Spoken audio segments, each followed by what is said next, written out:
You think today is normal? It isn't.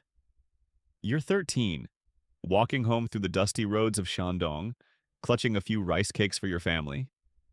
The air smells like dry earth and smoke. You're already planning dinner in your head. Maybe your mother will smile tonight. Maybe your father will complain about the harvest again. You never make it home. Two men step out from nowhere. No warning, no conversation. One grabs your arms, the other covers your mouth. You try to scream, but the sound dies in your throat. A cloth drops over your face. Darkness. When you wake up, you're not alone. A room full of girls your age, some crying, some silent, all confused. No one explains anything. Then the door slams open and three Imperial soldiers walk in. For a second, you feel relief. Authority means rescue, right? Wrong. They don't free you.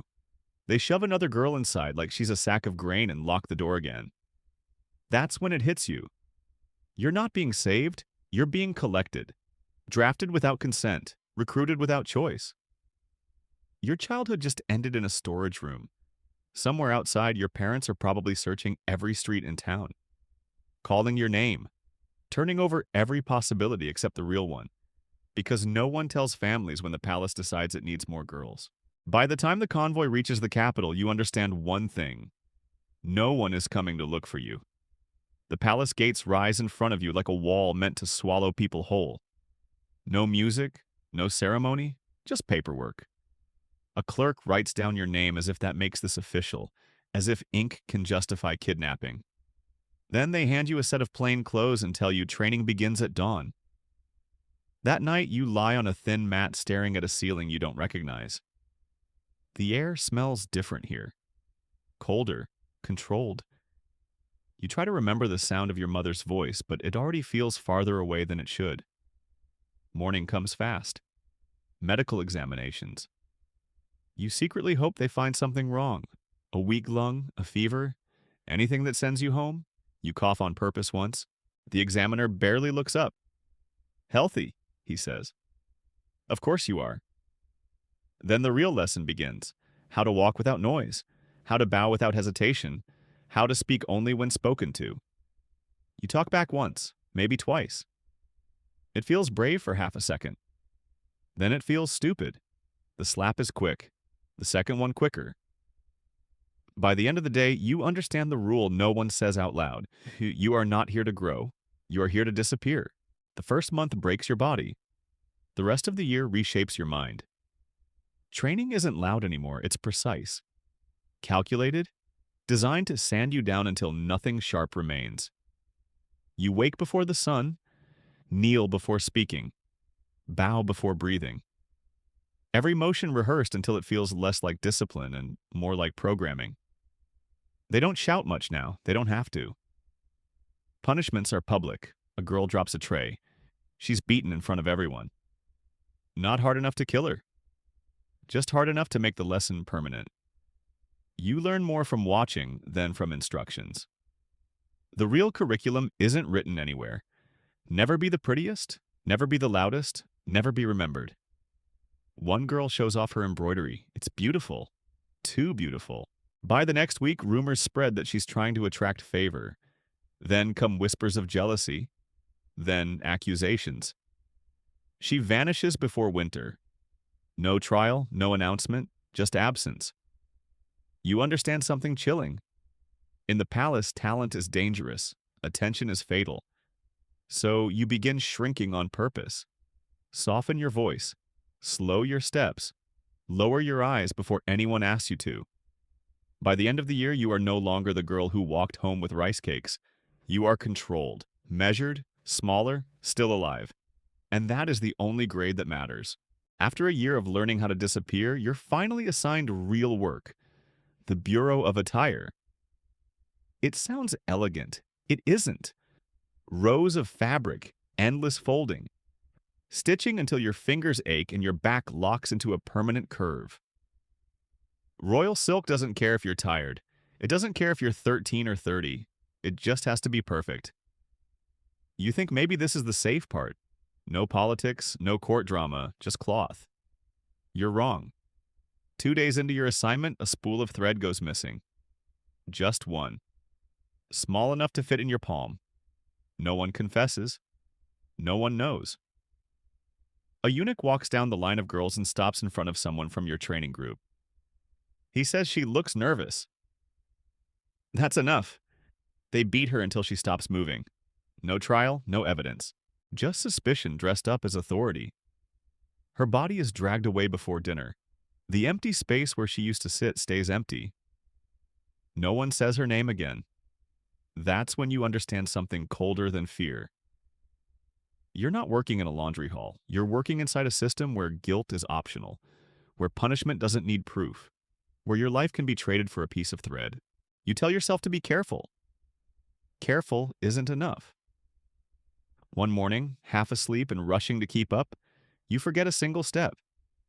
You don't wash your hands before touching a consort's robe. You don't even notice. The silk looks clean, feels clean. You fold it the way you were taught. Hours later, the accusation comes. A stain. She claims you embarrassed her in front of the emperor. You replay the moment in your mind. You're almost certain he never looked at her sleeves. But certainty means nothing here. The cane arrives before your defense does. You kneel. You apologize. You promise it won't happen again. None of it matters.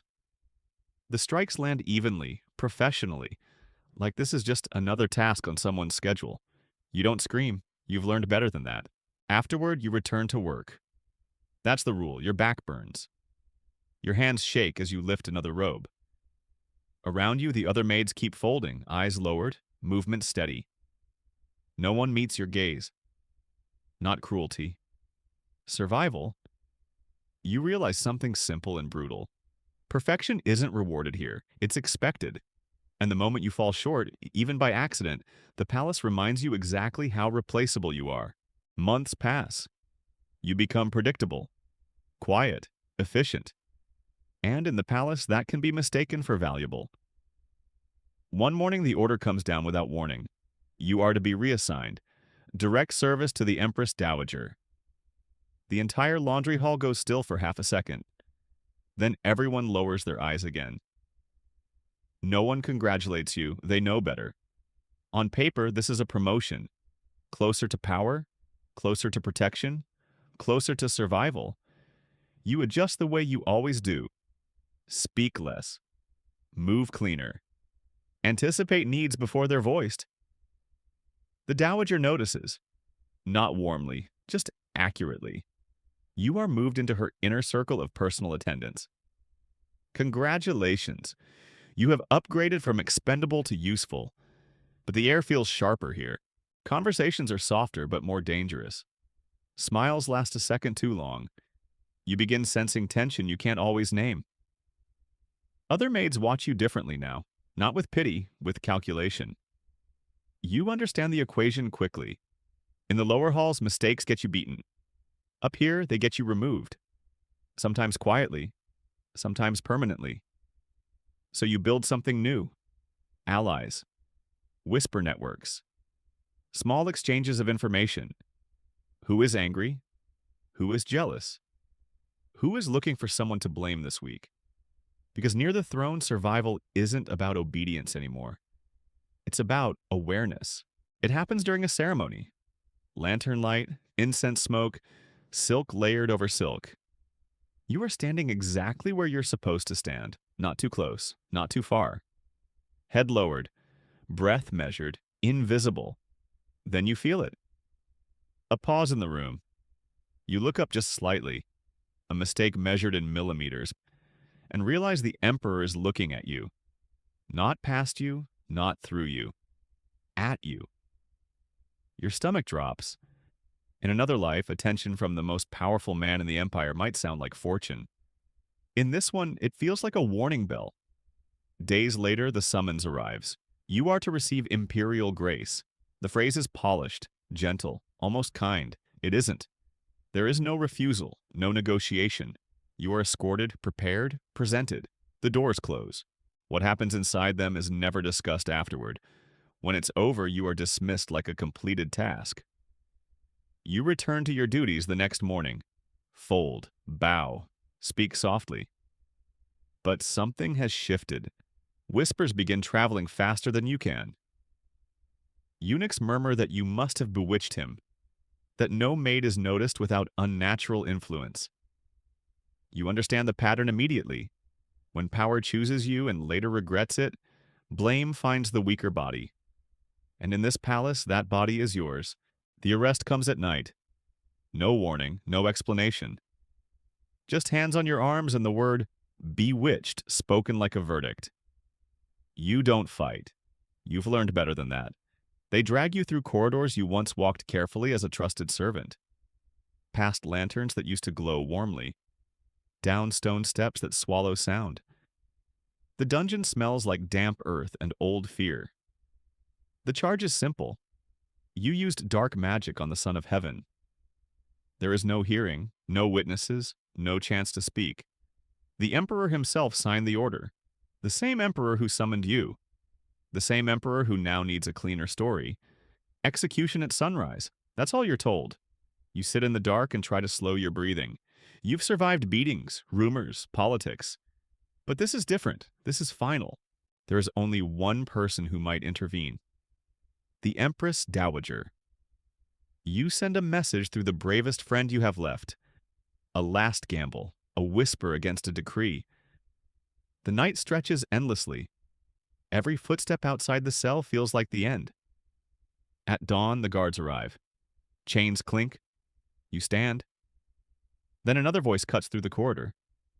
The chief matron. The order has changed. The execution is canceled. You are unchained. Returned. Alive? Not because you were innocent, but because someone more powerful decided you were worth keeping. After that, you stop believing in fairness entirely. You believe in timing. You return to the Empress Dowager's service without celebration. No one mentions the dungeon. No one mentions the sunrise that almost ended you. In the palace, survival is not discussed. It is simply absorbed. Years pass. You change positions quietly. From attendant to senior maid. From senior maid to someone younger girls watch carefully. You learn how to read rooms before stepping into them. You learn which smiles are sincere and which are rehearsed. You learn when to speak and when silence protects more than loyalty ever could. The dowager ages. Court factions shift. Princes grow ambitious. Concubines disappear. You remain, not powerful, not influential, just steady. That becomes your advantage. You are no longer the youngest, no longer the prettiest, no longer interesting, invisible again. 20 years slide by inside silk walls and controlled air. You outlast scandals, outlast rivals, outlast the girls who arrived with you. One day, without ceremony, you are handed a small pouch of silver. You are told your service is complete. You are free. The gates open.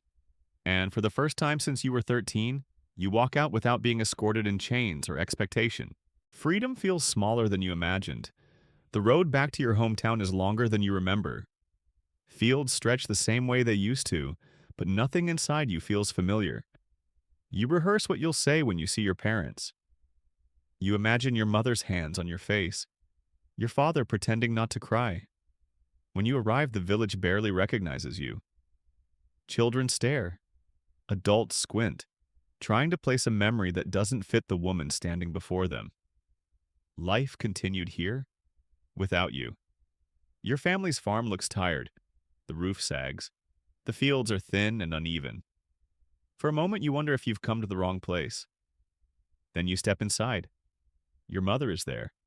Smaller, fragile, feverish. She looks at you like she's seeing a ghost. Your father isn't. He died believing you were gone forever. Grief took him slowly, she says. You sit beside her and realize the palace didn't just steal your childhood.